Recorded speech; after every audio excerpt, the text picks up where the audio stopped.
Saludos a todos, congresistas. Bienvenidos a esta primera edición del Congreso Internacional en Investigación y Formación en Ciencia Sanitaria, Infocisa. Dar las gracias a todos los congresistas que estéis esta mañana con nosotros, que vais a comenzar a visualizar esta primera jornada de ponencias, que va a comenzar hoy, día 25 de octubre, y que hemos organizado con gran ilusión todo el comité organizador en virtud de poner en alza valores como son la humanización de la asistencia sanitaria, el trabajo multidisciplinar y la coordinación entre diferentes equipos en sanidad. Por ello, este evento se va a desarrollar a lo largo de 3 días, que, como bien he dicho, comenzará con estas primeras ponencias individuales que contarán con la acreditación de la Comisión de Formación Continuada, pero podréis seguir viendo diversas actividades y ponencias a partir incluso de mañana, entre las que se incluyen diferentes mini píldoras formativas, mesas redondas y webinars en directo. Este primer día del Congreso comenzará con la ponencia titulada Comer el experimento que empieza en el vientre materno. Esta ponencia será presentada por doña María Jiménez Candel. María es logopeda y actualmente ejerce su profesión en la Asociación de Parkinson de la Roda Cirenc, que se encuentra en la localidad de La Roda, en Albacete. En esta ponencia, María nos hablará brevemente de la deglución en diferentes fases de la vida, desde la etapa fetal, pasando por la infantil, la adulta y la vejez. También nos hablará de la evolución y maduración de diferentes procesos implicados en la alimentación, como bien pueden ser la masticación y la dentición, y además nos hará una serie de relaciones de patologías relacionadas con este tema, el abordaje del profesional de logopedia y del resto del equipo multidisciplinar en rehabilitación. Muchísimas gracias, María, por acompañarnos en el día de hoy. Muchas gracias a vosotros por contar conmigo. Y buenos días a todos. Entonces, María, pues cuando tú quieras, puedes comenzar la presentación. Vale.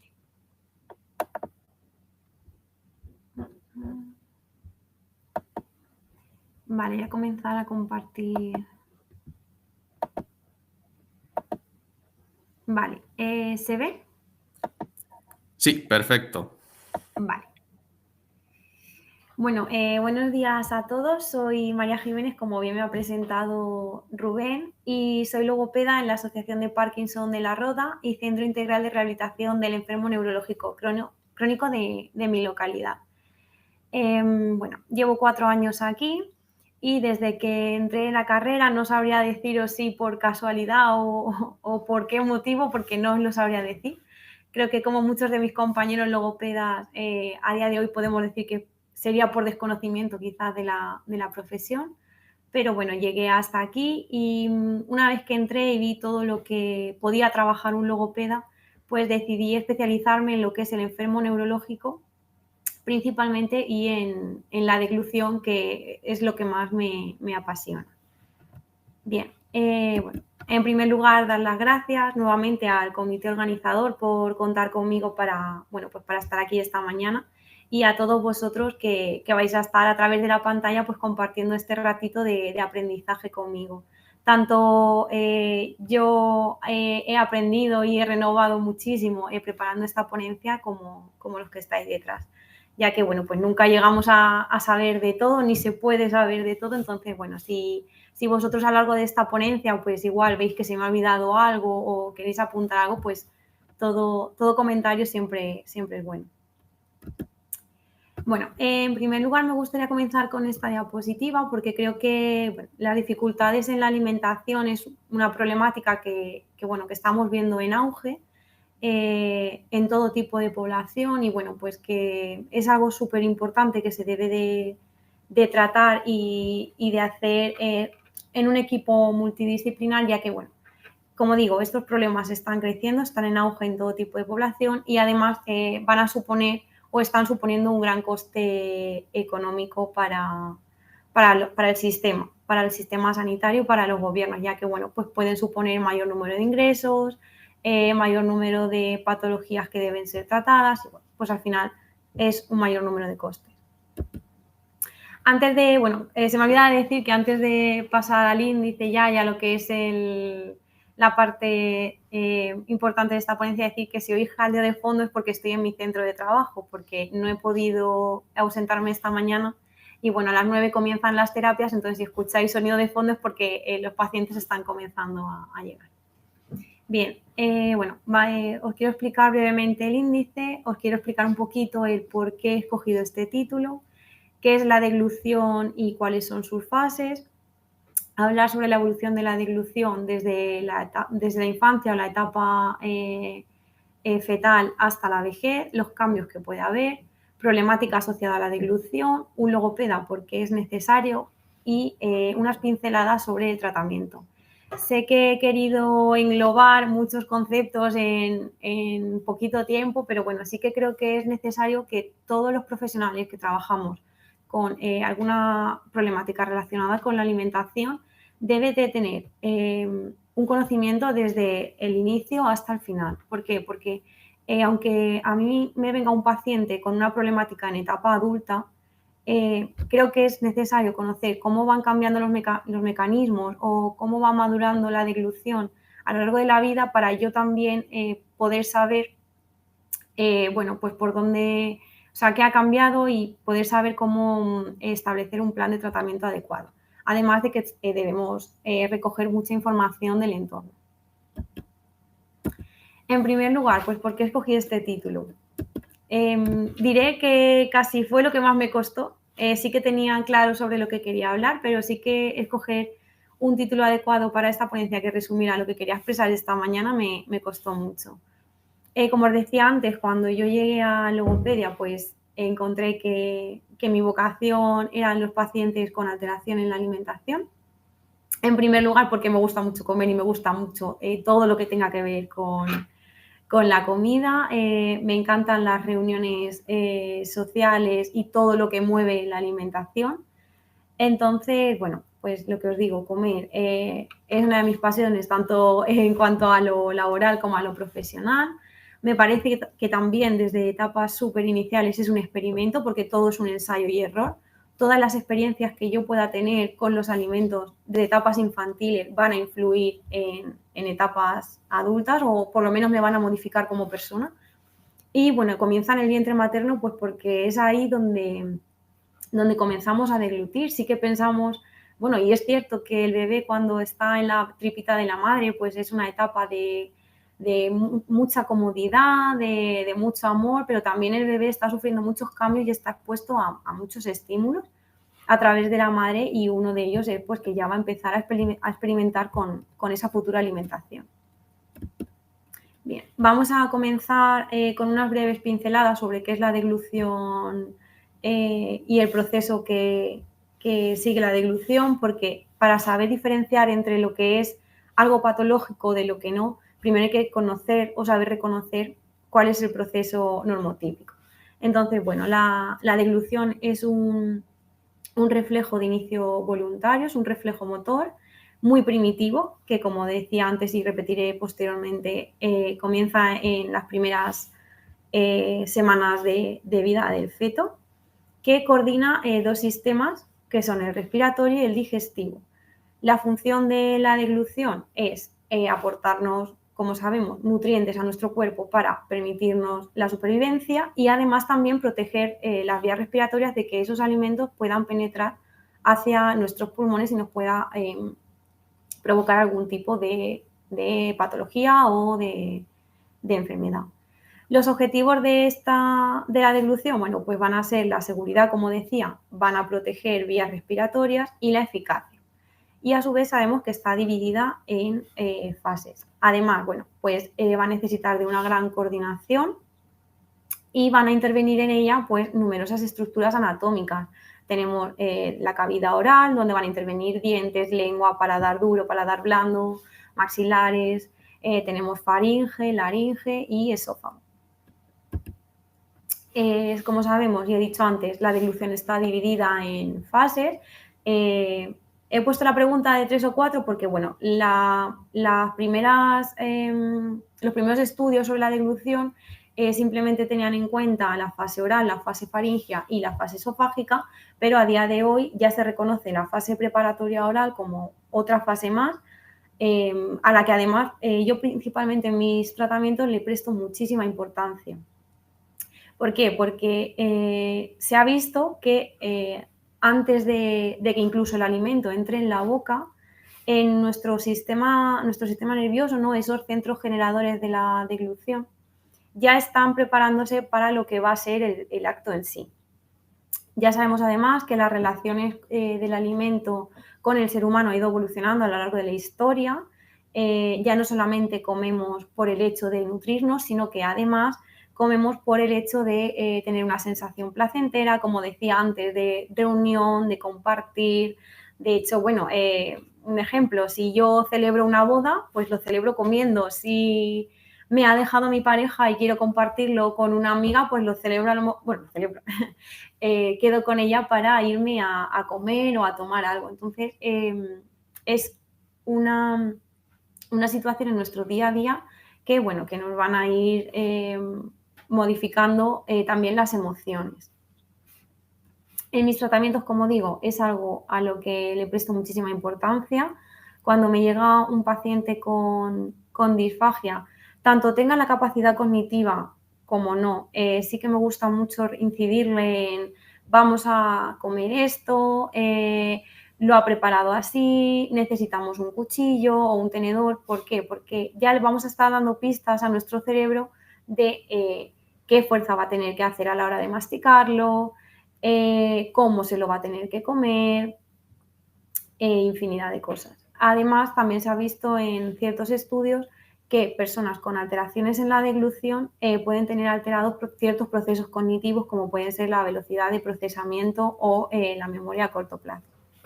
Además, bueno, creo que también que nosotros incorporemos o le demos importancia a esta fase preparatoria en nuestros tratamientos, y me adelanto un poquito al final, creo que también nos hace humanos, porque cuando nos llega un paciente con una posible alteración en la alimentación, creo que pierde parte de su identidad, ¿no? de esos significadores. Ya no puede elegir qué comer, no puede elegir cómo comérselo. Entonces, que una persona ajena a ti, en este caso el logopeda, te diga cómo tienes que hacerlo, pues hace perder un poquito esa capacidad de elección y, bueno, pueden ser pacientes que se sientan muy frustrados. Entonces, veo súper importante que nosotros les vayamos anticipando antes de ese momento, que les vayamos anticipando, bueno, pues qué se van a comer. Y, bueno, creo que también es involucrarlos un poquito en lo que es el tratamiento y hacerles sentirse más independientes. Después pasaríamos a la fase oral, que ahora sí es cuando ya el alimento está dentro de la boca. Y en esta fase vamos a tener dos procesos. Uno va a ser el de preparación y otro va a ser el de propulsión. Este último va a ser además de muy cortita duración. En la fase de preparación, bueno, pues es cuando el alimento penetra en la boca y las estructuras de la cavidad oral se van a encargar de modificarlas para que podamos ingerirla, van a ir preparando el bolo. Además, bueno, va a participar las glándulas salivares, en las que, bueno, ya van a estar segregando saliva para que ese bolo sea homogéneo, y se va a coordinar la musculatura orofacial. Una vez que ya tenemos preparado ese bolo, va a comenzar la propulsión, en la que, bueno, pues nuestra parte media de la lengua se va a juntar, bueno, va a hacer presión contra el paladar para que éste se desplace hacia atrás. Y, bueno, es la única fase voluntaria de la deglución. Una vez que el bolo ya se ha disparado ese reflejo y pasa hacia faringe, ya es fase involuntaria, y aquí lo vamos a poder desglosar en varios pasos. Tenemos el cierre velofaringeo, que va a ser súper importante para que el bolo no pase a nariz. Vamos a tener el cierre laringeo para que ese cierre laringeo y elevación y desplazamiento de la laringe para que ese bolo no pase a vías respiratorias. Y además el peristaltismo faringeo va a ayudar a que descienda el bolo hacia el esófago, porque además vamos a tener en este momento la relajación del esfínter esofágico superior. Y al igual que el anterior, pues es una fase muy cortita, de en torno a un segundo. Decir que el logopeda, en caso de que tuviera que intervenir, solamente podría rehabilitar la fase oral y la faringia, ya que la fase esofágica es totalmente también involuntaria. Aquí es cuando el bolo ya pasa ese esfínter esofágico superior, desciende por el esófago y llega al estómago gracias a las ondas peristálticas. Y esta fase sí que es un poquito más lenta que las fases anteriores. Además, también hay que recordar que a nivel neurológico es un proceso muy, muy complejo en el que van a intervenir los pares craneales, las vías aferentes y las eferentes. En cuanto a las vías aferentes, pues van a ser las encargadas de recoger la información que nos estén aportando principalmente los órganos de los sentidos para llevarlos a esos centros de generación de la deglución, y las vías eferentes son las que posteriormente van a enviar esa orden motora para ejecutarla. Además, también va a necesitar de un gran control neurológico lo que es la coordinación y la relación entre la deglución y la respiración, ya que, como decía al principio, es muy importante que nos nutramos, pero también que ese alimento no pase a vía respiratoria. Entonces, en esta coordinación, pues el nervio laringeo superior lo que va a hacer es que en el momento de deglutir va a generar una apnea seguido de una expiración, que es lo que nos va a permitir que se lleve a cabo esa protección de vía respiratoria. Los factores que pueden modificar la deglución pues van a ser el volumen. Ya sabemos que volúmenes grandes van a desencadenar antes el reflejo o el disparo deglutorio. De ahí que muchos pacientes que tienen alteración intraoral para percibir el volumen del alimento pues tengan problemas, por ejemplo, para deglutir lo que es la saliva. También nos va a modificar la deglución la viscosidad. No es lo mismo ni se requiere el mismo proceso para deglutir un líquido que un alimento sólido. Por ejemplo, en pacientes neurológicos nos vamos a encontrar que son pacientes que tienen mayor dificultad para tragar los líquidos o las texturas más suaves, porque van a tener un disparo deglutorio más retardado. Y sin embargo, en pacientes, pues, por ejemplo, que han tenido un tumor o han tenido algún tipo de operación en alguna estructura implicada en la deglución, pues van a tener mayor problemática con alimentos sólidos. También lo modifica la temperatura. Alimentos o líquidos que están fríos van a ser más fácil de deglutir que alimentos que están calientes. También va a influir la edad, porque, como repasaremos en las siguientes diapositivas, no es lo mismo una deglución infantil que una deglución adulta o anciana. La postura, ya que puede modificar cómo están colocadas esas vías aerodigestivas. También nos va a influir, pues, si tenemos una traqueostomía o una sonda, y también los fármacos, ya que hay fármacos que pueden influir en cuanto a cómo tiene el paciente, si tiene la boca más seca o con mucha saliva, si se encuentra más dormido o menos. Relajantes musculares también van a influir en la deglución, entre otros. Una vez vista cómo es la deglución normotípica, vamos a ver cómo va cambiando a lo largo de la vida. No es lo mismo la etapa intrauterina que la neonatal o infantil, la adulta o la anciana. Bien, la etapa intrauterina, bueno, es una etapa que va a influir muchísimo en cómo se desarrolla la deglución en el periodo posterior al nacimiento.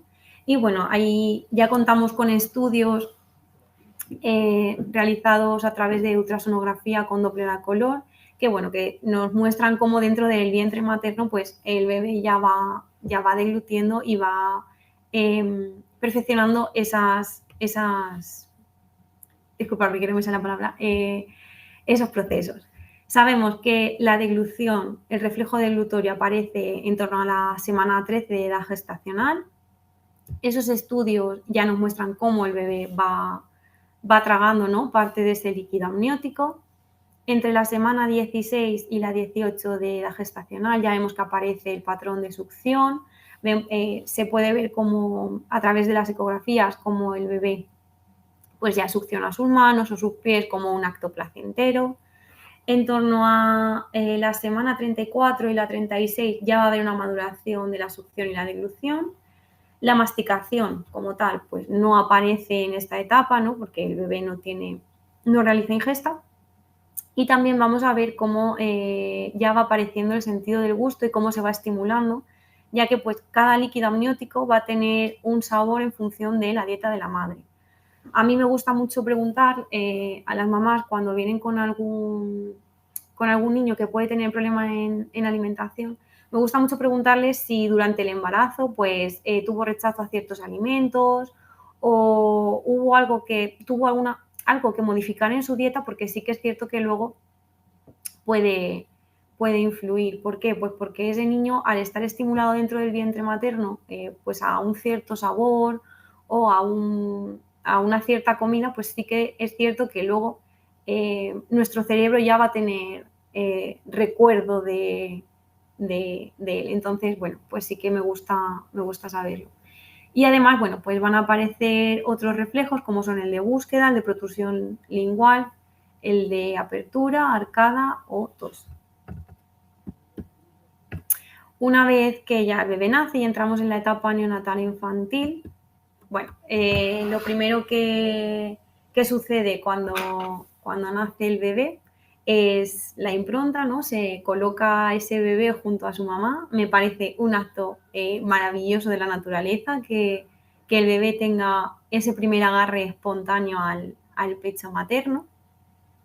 Y hasta que se instaura la lactancia, vamos a tener un patrón de succión, deglución, respiración que al principio sí que va a ser más descoordinado, pero conforme se va instaurando va a pasar a ser coordinado. Sí que es verdad que durante esta etapa pues, se recomienda que no haya interferencias como por ejemplo el uso de un chupete, sobre todo en los primeros días hasta que el bebé hace un buen agarre del pecho. En esta etapa, pues nos vamos a encontrar con dos tipos de succión. Tenemos por un lado la succión no nutritiva y la succión nutritiva.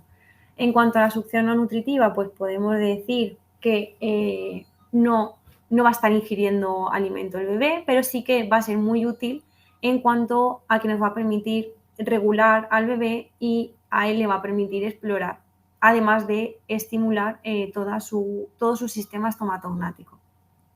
Además, pues hay estudios que dicen que va a beneficiar mucho a la hora de calmar el llanto, de afianzar el apego con la madre, va a ayudar también a esos jugos gástricos y reduce muchísimo el síndrome de muerte súbita del lactante. Además, como decía, va a estimular un montón la musculatura y este tipo de succión sí que va a ser una succión más rápida. Y en cuanto a la succión nutritiva, pues podemos decir que es la alimentación propiamente dicha, que el bebé la realiza de forma más lenta que la succión no nutritiva. De hecho, muchas veces vemos a los bebés que están mamando súper rápido y de una comienzan a mamar más lento, entonces sería ahí cuando está habiendo esa transferencia de leche. Y además es un acto súper beneficioso esta succión nutritiva, especialmente al pecho, porque igual, como veremos posteriormente, va a afianzar muchísimo la diada entre madre y cría y además, previene enfermedades del pecho de la mujer como puede ser el cáncer de mama. Además de estos dos tipos de succiones, vamos a poder ver que nuestros bebés realizan dos tipos de movimientos distintos. Por uno vamos a tener el suckling, que es un movimiento anterior-posterior de la mandíbula, que sería el que realiza el bebé que está mamando al pecho. Y por otro lado tenemos el sucking, que aparece ya en los bebés en torno a los 6 meses o a partir de los 6 meses, y es un movimiento más vertical de la mandíbula y también se puede apreciar en bebés que sobre todo realizan la lactancia en biberón. En cuanto a cómo sigue cambiando la alimentación en esta etapa, en la etapa neonatal e infantil, podemos decir que en torno a los 3-6 meses ya hay un crecimiento de la mandíbula. Además, se van a reabsorber la grasita que tienen los bebés en las mejillas, que además van a hacer que tengamos un mayor espacio intraoral. En torno a los 4 o 6 meses ya se va a poder observar un cambio en la posición de la lengua, que además va a coincidir con la transición a la alimentación complementaria, que veremos también unas pinceladas más adelante. En torno a los 2 años y medio ya podemos hablar de deglución infantil propiamente, porque ya el bebé va a ingerir otro tipo de alimento que no es exclusivamente leche, y además también vamos a tener la erupción dentaria. Y en torno a los 4 o 5 años podemos decir que vamos a tener ya un proceso propiamente completo. En la etapa adulta, desde que tenemos una deglución infantil hasta que sufrimos esa maduración que nos va a llevar a una deglución adulta, vamos a estar en continuo cambio. Además, hay estudios por ahí que hablan de que el sexo o el género tiene influencia en cuanto a la maduración de la deglución. Parece ser que en mujeres este ciclo se completa antes que en hombres, y prueba de ello es que la dentición en mujeres parece que se completa igual antes que en el género masculino. La deglución en adultos, pues no debe haber ruido al tragar, no se debe mostrar el ápice lingual, tampoco debe haber escape del alimento, debe haber un buen sellado labial, no debe haber movimientos compensatorios con el cuello, ni contracción excesiva del mentón o de los labios. Y en la etapa anciana, hay que tener muy en cuenta que en esta etapa vamos a ir sufriendo progresivamente un deterioro. Yo cuando les explico a las familias de pacientes con disfagia que ya son muy mayores, les intento hacer ver que al igual que se deteriora la musculatura de una pierna y se quejan de que no pueden andar, pues también la musculatura de la deglución se va deteriorando, y que es muy importante que le prestemos atención a esto. ¿Por qué? Pues porque en esta época, como digo, aparte de esos cambios neurológicos y estructurales, el riesgo o el porcentaje de que tengamos una patología es mayor. Entonces, durante esta época, pues vamos a ver que las personas pues tienen una pérdida de la sensación placentera de comer, va a haber una incompetencia en el ascenso oiolaringio, también en la musculatura de la lengua, donde vamos a ver que el contacto del dorso de la lengua con el velo del paladar puede estar bastante afectado, y también habrá incompetencia en las aferencias orofaringeas. Además de sufrir cambios en lo que es la alimentación a lo largo de nuestra vida, pues también junto a esos cambios tendremos que hacerlo en la forma de alimentarnos o en lo que ingerimos. En primer lugar, en la etapa neonatal, pues los bebés se alimentan principalmente de leche, como todos sabemos, y también sabemos que la Organización Mundial de la Salud recomienda lactancia exclusiva hasta los 6 meses, que es cuando se comenzaría a introducir esa alimentación complementaria, y después hacerla prolongada hasta los 2 años. Además, esa lactancia debe ser a demanda y se recomienda que sea lactancia materna porque es un flujo vivo, como viene puesto ahí, que va a ir modificándose en función de las necesidades del bebé, de si el bebé está malito o no, del aporte nutricional que exista, y además, también va a ir cambiando su sabor y su olor. Como digo, esta leche va a ir cambiando a lo largo de que el bebé va creciendo, y en primer lugar pues tendremos el calostro, que es esa primera leche que va a ingerir el bebé. Aparece en torno a la mama empieza a generarla en torno a las 12 y las 16 semanas de edad gestacional, y van a ser los betacarotenos los que le van a aportar ese color anaranjado. Además, va a tener una alta carga de contenido de material de defensa para el bebé en esos primeros días de vida. Posteriormente, una vez que el bebé ya ha ingerido esos calostros, vamos a pasar a la leche madura, que ya vendría cuando se ha instaurado la lactancia. Y por último tendríamos la leche prolongada, que es la que el bebé ingiere cuando ya estamos en la etapa de alimentación complementaria. También decir que la leche al pecho va a influir en función del número de tomas. A mayor número de tomas, mayor producción de leche. Y como decía anteriormente, va a influir muchísimo la dieta materna.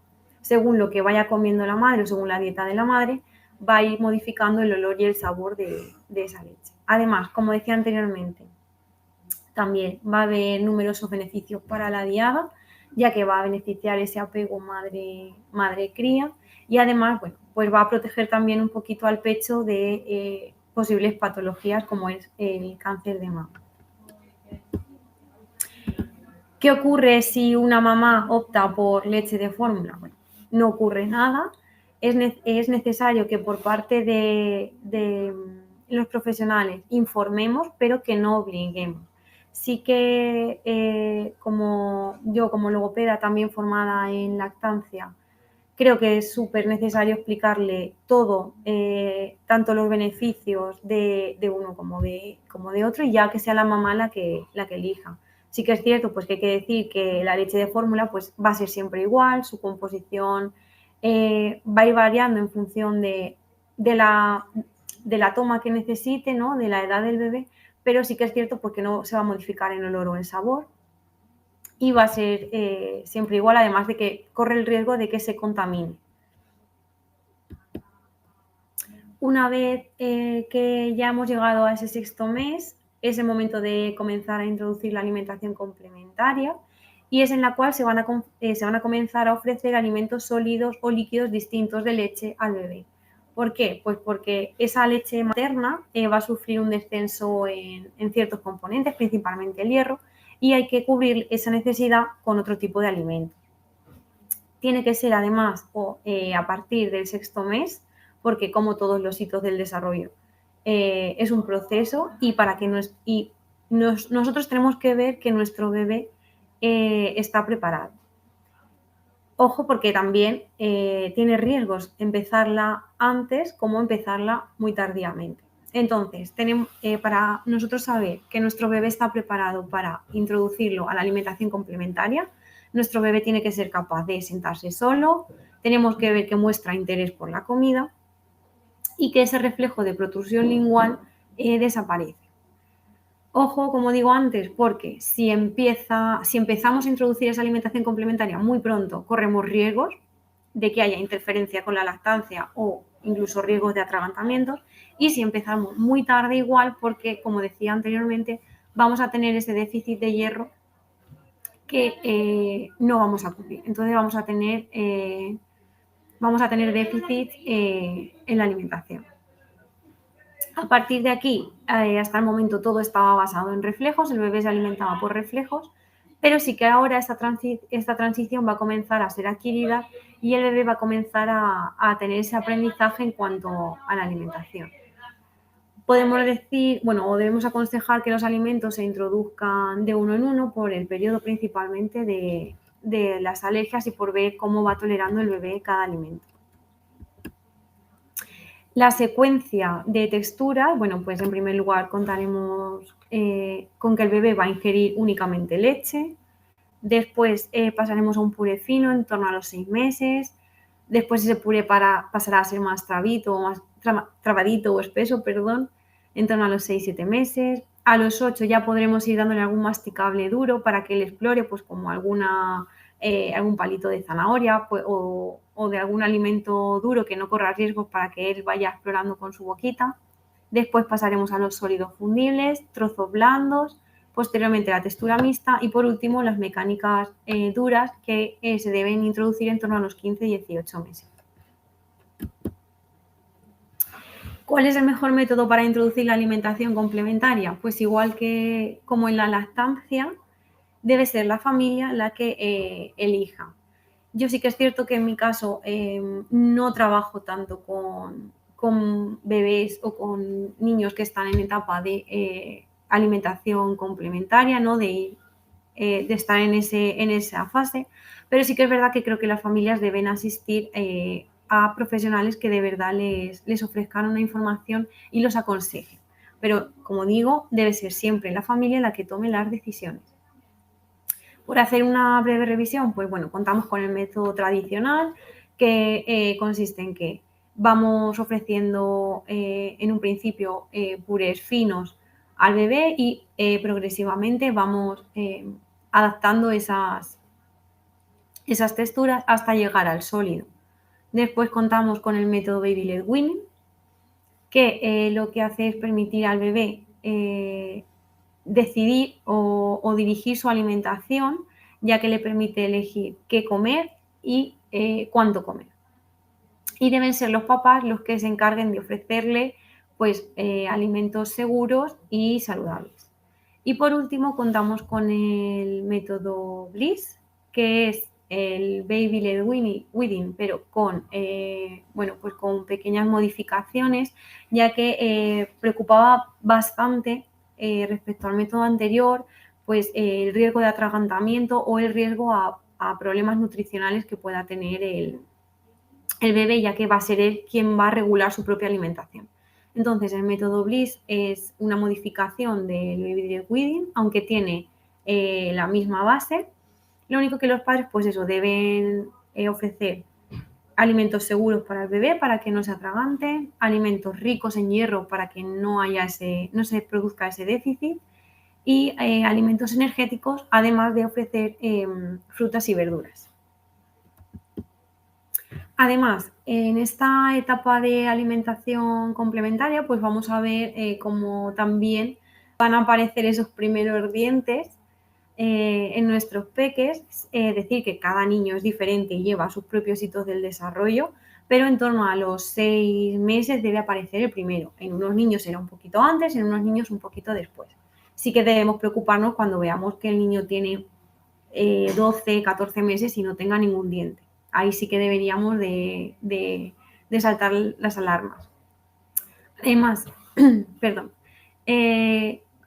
normalmente la secuencia en la que salen los dientes es primeramente salen los incisivos, después molares y por último los caninos, pero también destacar, bueno, pues que va a depender un poquito en función del niño y de la alimentación.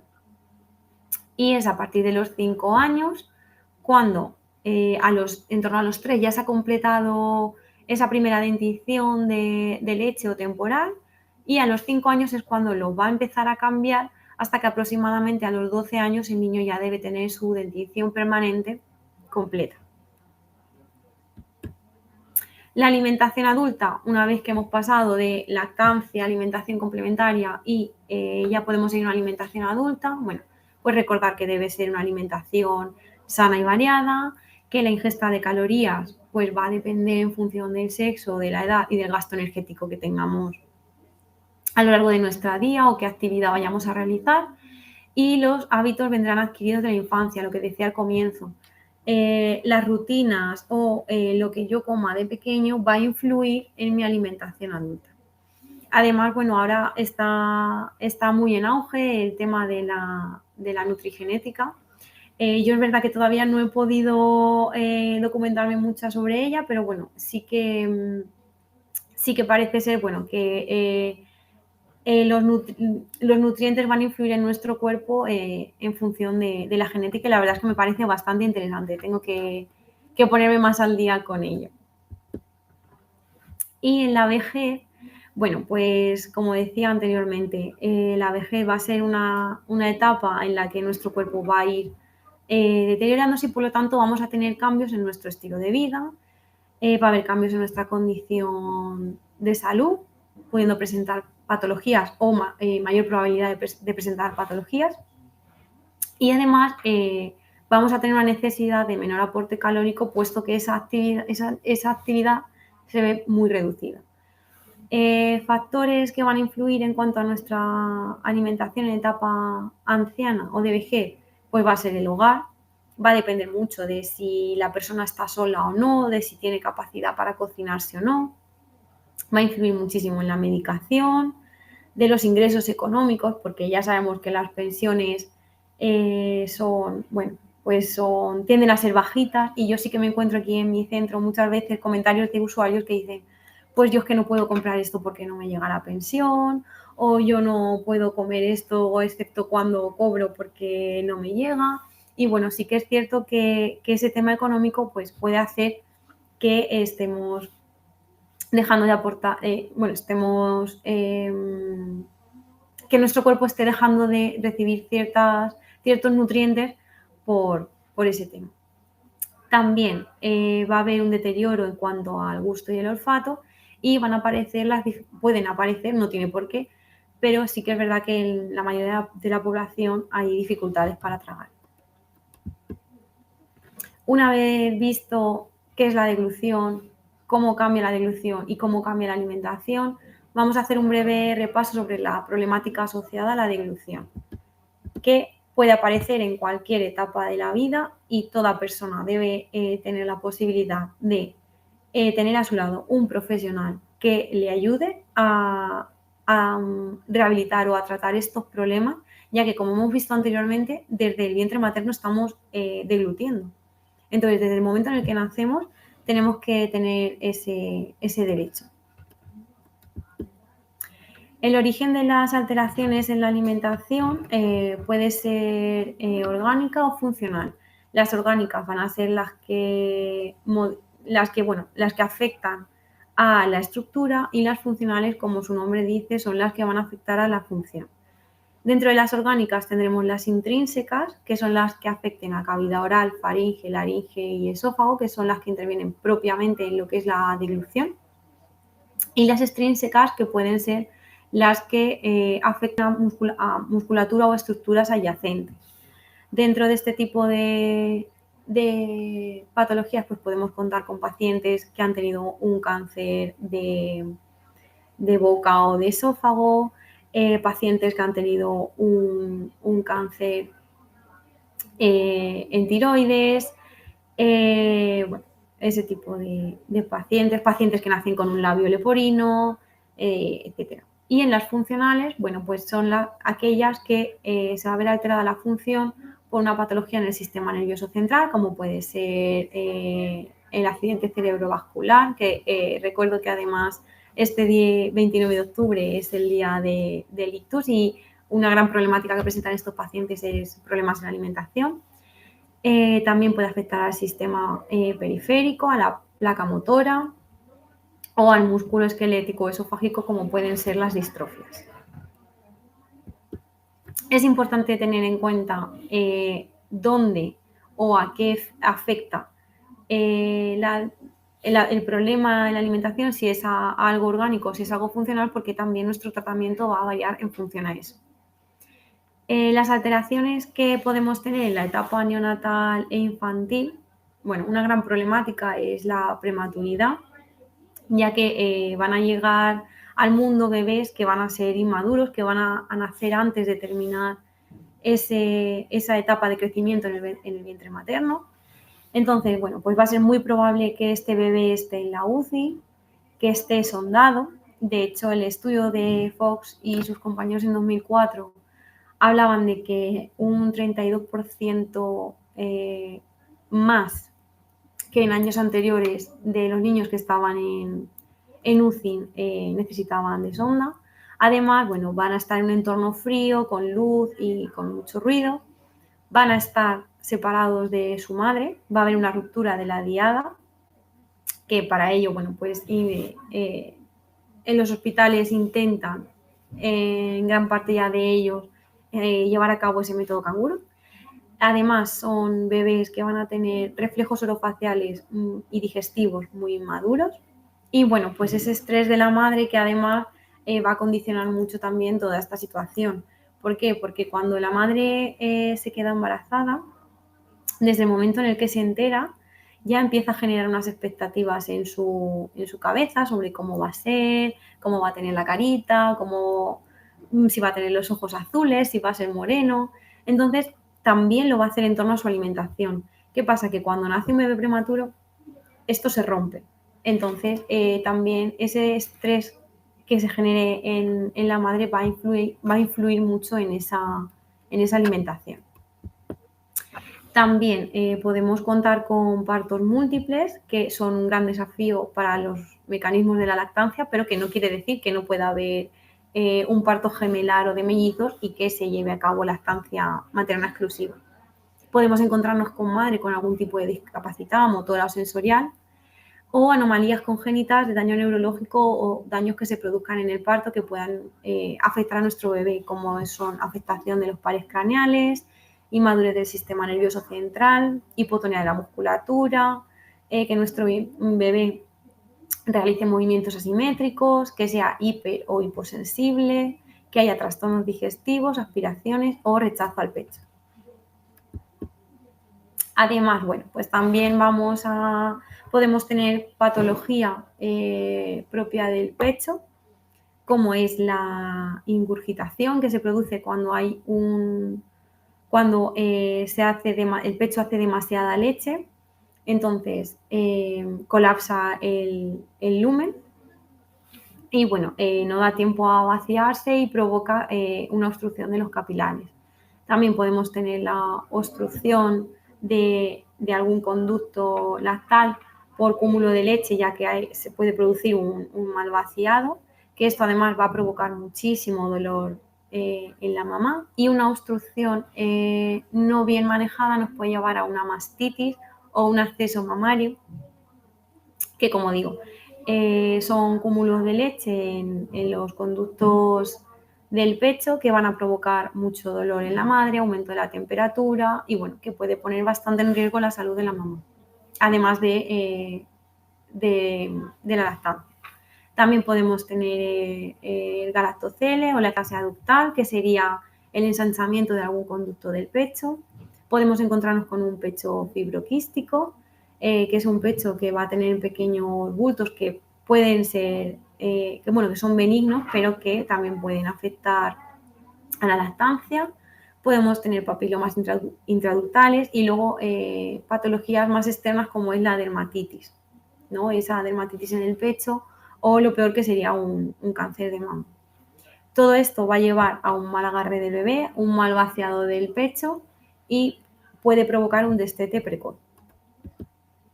Además, también puede haber una alteración en la transferencia de leche, por lo que decía antes, alguna interferencia que se ha producido mientras se instauraba la lactancia o algún signo mal interpretado del bebé. Y algo que hay que tener muy en cuenta y que preocupa bastante es la falta de ganancia de peso y crecimiento, que suele ocurrir mucho en los primeros meses de vida y bueno, que preocupa bastante que no recupere parte de ese peso que pierden cuando nacen. Después tenemos la disfagia en la etapa infantil. La disfagia, primero recordar que es la dificultad para deglutir el alimento y llevarlo de forma segura y eficaz desde la boca hacia el estómago. Aquí parte del alimento del líquido podría entrar a vía respiratoria.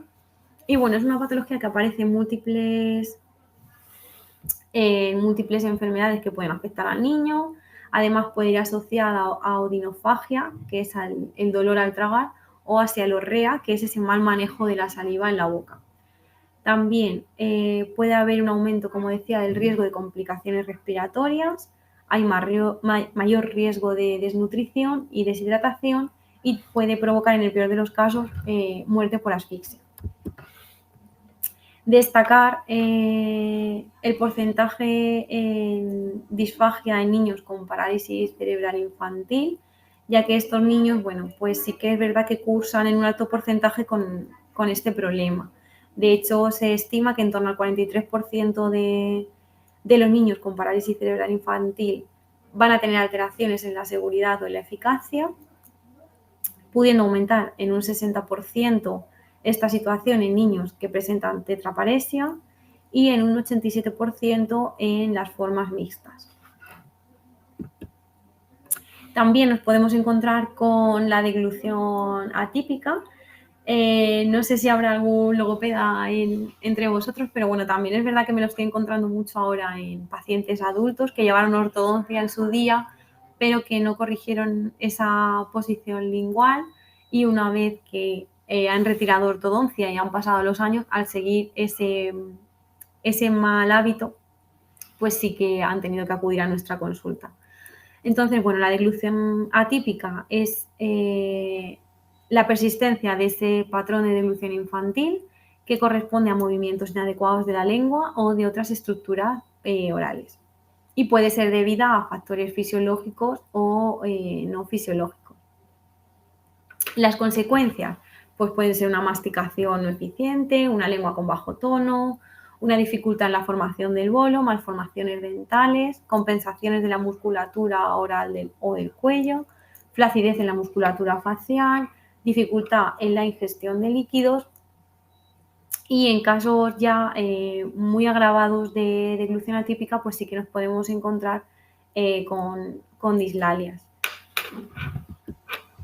Otras alteraciones que pueden aparecer en la alimentación infantil, pues van a ser niños que vengan a consulta con una alimentación muy selectiva.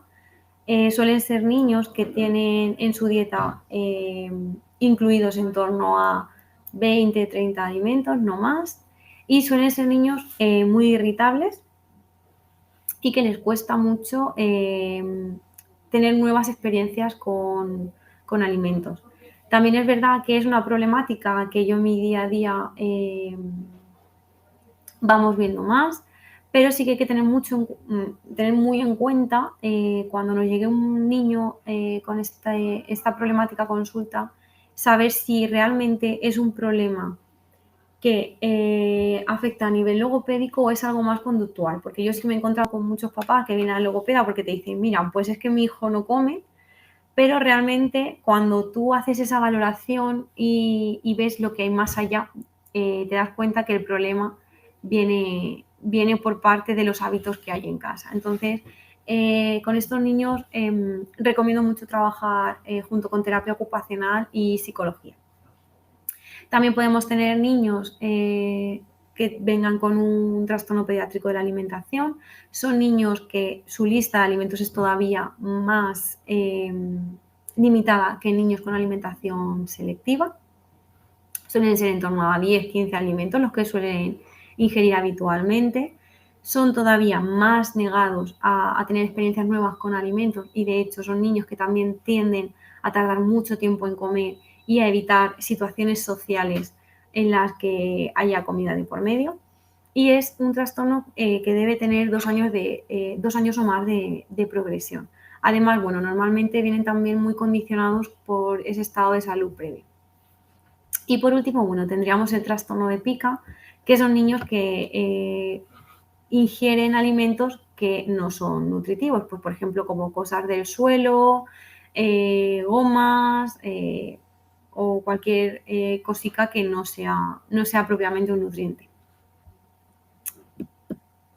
Y en la edad adulta nos vamos a encontrar con que la principal problemática va a ser la disfagia. Estos pacientes pueden presentar pues, una fase faríngea tardía, una propulsión del bolo reducida, una fuga oral, una falta de cierre glótico, un peristaltismo oral reducido. Son personas que van a tardar más tiempo en comer, que van a sufrir o pueden sufrir una malnutrición o una desnutrición, van a tener pérdida de peso y de deseo de comer. Pueden tener aspiraciones o penetraciones hacia vías respiratorias y igualmente, en el peor de los casos, la muerte por asfixia. En pacientes adultos, pues lo que decía anteriormente, conforme avanza la edad vamos a tener mayor riesgo de tener algún tipo de patología. Entonces, bueno, pueden afectar a la alimentación. Considero también que es muy importante en esta fase adulta tener en cuenta a los pacientes con demencias muy avanzadas, porque creo que ahora mismo es un tema de mucha controversia, tanto para médicos como para las personas que trabajamos con la alimentación, porque en estos pacientes tan avanzados en los que ellos pierden esa sensación de comer, no tienen ese feedback de placer, no saben si tienen hambre o no, muchas veces nos encontramos con la problemática de la enfermedad avanza, la enfermedad sigue su curso, ¿no? Va deteriorándose, va empeorando, pero yo no, como profesional, no puedo permitir que ese paciente vaya dejando de comer. Yo no puedo dejar que ese paciente o mi familiar se muera de hambre. Entonces, bueno, sí que es verdad que genera mucha controversia. Y bueno, una vez aquí, creo que he intentado resumir mucho y muy rápido, porque podríamos haber estado horas hablando de dilución. Pero llegados aquí, ¿por qué es necesario un logopeda? ¿Por qué siempre el logopeda, o casi siempre, es ese gran olvidado junto con otros profesionales sanitarios de la cadena, ¿no? Bueno, somos importantes porque somos el profesional que se encarga de prevenir, de tratar y de diagnosticar problemáticas, ya no solamente de la comunicación o del lenguaje, sino como hemos estado hablando a lo largo de esta hora, de la alimentación. Entonces, es preciso que todas las personas nos conozcan y que puedan tenernos a nuestro alcance. A día de hoy en España podemos decir que hay en torno a 19 logopedas por cada 100.000 habitantes. Es un ratio muy bajito. O sea que es increíble la cantidad de patologías o la cantidad de problemas que nos estamos dejando sin atender por falta de recursos. Entonces, bueno, creo que siempre lo digo, junto con mis compañeros los terapeutas ocupacionales y los fisioterapeutas tenemos que hacernos ver entre la sociedad y que la sociedad nos tiene que conocer nuestro trabajo. Entonces, creo que, bueno, que el objetivo también de estos encuentros es que aprendamos entre compañeros y que podamos transmitir todo eso al resto de la gente. En cuanto al tratamiento de la persona con algún trastorno en la alimentación, aunque no lo he puesto en la diapositiva, es necesario un trabajo multidisciplinar donde van a intervenir otorrinos, nutricionistas, médicos especializados en gastro, terapeutas ocupacionales, fisioterapeutas y nosotros logopedas, entre alguno que seguro que me dejo, perdón si me dejo alguno. Y bueno, los factores que van a intervenir en que nuestro tratamiento funcione o no, pues va a ser la edad. No es lo mismo el tratamiento que yo le paute a un niño que venga con disfagia y tenga 3 años por una parálisis cerebral infantil que a esa persona mayor con demencia o que acaba de sufrir un ictus o con una esclerosis múltiple. También va a influir muchísimo el estado cognitivo de nuestro paciente. Aún así, siempre insisto mucho en que, aunque nuestro paciente no sea capaz, nosotros tenemos que intentar tratarlo. Tenemos que darle esa oportunidad. ¿Por qué? Porque a lo mejor yo no puedo volver a restablecer esa función o esa estructura, pero sí que puedo mejorar su desempeño en el día a día. Entonces, no tenemos que olvidar que la persona no es una patología. O sea, a mí me diagnostican algo y yo no soy la patología, yo sigo siendo María con mi patología. Entonces, yo lo que quiero es poder desempeñar o poder llevar a cabo una vida lo más normal posible. Entonces, siempre lo digo, aunque el estado cognitivo no me lo permita, hay que intentar hacer algo con ese paciente. Obviamente, si mi paciente tiene un mejor estado cognitivo, el tratamiento va a ser mucho más fácil, va a ser mucho más efectivo. También va a depender mucho del momento en el que nuestro paciente llega a consulta. No va a ser lo mismo un paciente que viene en fase aguda que un paciente que viene en fase crónica. Pero me reitero, cuando ese paciente viene en fase aguda, voy a intentar restablecer esa función o esa estructura, pero si mi paciente viene en fase crónica, lo que voy a intentar es mejorar el desempeño en el día a día. También nos va a influenciar muchísimo si nuestro paciente es capaz de alimentarse por vía oral o no. Si nuestro paciente viene con una sonda PEG o una nasogástrica, va a cambiar totalmente mi tratamiento a un paciente que sí que me tolera algo por boca. Y también va a ser súper importante la relación de confianza y la adherencia al tratamiento que vaya a tener el paciente. Creo que, bueno, además de establecer unos buenos objetivos y una buena línea de trabajo, lo que tenemos que hacer es ganarnos al paciente, establecer esa relación de confianza, porque creo que tenemos mucho ganado si nuestro paciente viene bien a nuestras sesiones. Y por último, pues dar unas breves pinceladas sobre el trabajo que hacemos desde logopedia con estos pacientes. Me reitero, trabajo multidisciplinar. A mí me gusta tener cerquita a mis compañeros los terapeutas y a mis compañeros los fisios. Son parte primordial de nuestro trabajo. Y bueno, como logopedas, pues trabajar la musculatura respiratoria implicada en la deglución, también estimular intraoral y extraoralmente la cavidad oral para favorecer esa dilución.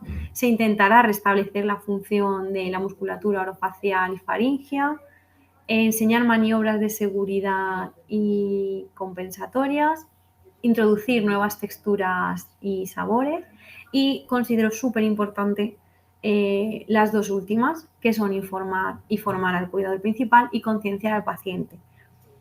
La primera, ¿por qué es necesario formar al cuidador? Porque a mi consulta el paciente puede venir 2, 3 veces por semana, las veces que se le pauten, pero aquí va a estar un tiempo limitado. Aquí va a estar 40, 45 minutos en cada sesión, en cada centro, según estructuren esas sesiones, el tiempo que vaya a pasar el paciente allí. Pero es en casa donde el paciente va a estar la mayor parte del día. Entonces, es necesario que la persona que esté con él conozca esta problemática, conozca las consecuencias de no hacer caso a las pautas que desde nuestro centro demos. Y si la persona está, tanto el paciente como el cuidador están bien informados, creo que tenemos parte del tratamiento hecho, porque sabemos que vamos a contar con la ayuda de ello. Sin olvidar también que muchas veces ese cuidador se puede ver saturado y, bueno, puede que en muchas ocasiones se encuentre desganado, se encuentre en una situación de agobio en la que, bueno, no sepa cómo actuar. Entonces nosotros tenemos que estar ahí apoyando en todo momento tanto al paciente como al cuidado del cuidador. Y por último, concienciar al paciente, si es posible, si ese estado cognitivo lo permite, sobre lo que podemos trabajar y lo que podemos conseguir. Creo que hay que ser totalmente transparentes con los pacientes. Somos ante todo personas y no debemos crear falsas expectativas solo por engancharlo al tratamiento. Creo que tenemos otras formas y otras capacidades para hacerlo. Y también que sean objetivos claros, teniendo en cuenta también sus expectativas, ¿vale? Creo que también tenemos que saber escucharlo. Yo puedo ser muy buen profesional, pero tengo que saber ponerme detrás de la persona que está enfrente de mí, ¿no? Que acude a mí a pedir ayuda. Y bueno, como conclusión a esta ponencia, decir que alimentarse es un derecho, alimentarse y alimentarse bien es un derecho que viene de cuna, la prueba está que empezamos a deglutir en ese vientre materno y, como he dicho varias veces a lo largo de esta ponencia, todos tenemos derecho a tener un profesional al lado que nos esté guiando y que nos ayude en caso de tener algún problema en este ámbito.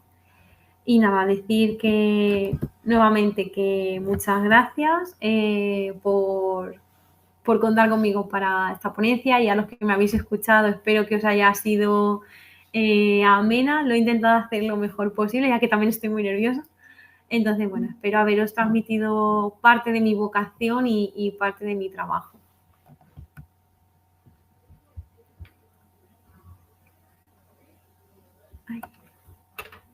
No sé si tendréis alguna pregunta en las que os pueda ayudar. Sí. Muchísimas gracias, María, por tu presentación. Lo has conseguido, que sea muy amena, la verdad. Hablo en nombre de todos. La verdad es que hay opiniones muy muy generales aquí por parte de nuestros congresistas que están muy, muy agradecidos por tu ponencia, la verdad. Entonces, como bien ha dicho María, si tenéis alguna pregunta podéis escribirlas en el chat que tenéis abajo a la derecha. Sí que nos ha comentado un congresista, te voy a leer la pregunta, que si ves favorable el uso de utensilios especiales para facilitar la deglución, por ejemplo, cucharas y tenedores adaptados o vasos especiales. Sí, bueno, hay que hacer o sea, una valoración del paciente y sí que va a haber casos en los que sí que va a ser necesario. Lo único que a mí me gusta siempre tener al lado en ese caso a la terapeuta ocupacional, que es la que me va a guiar y me va a decir qué necesita.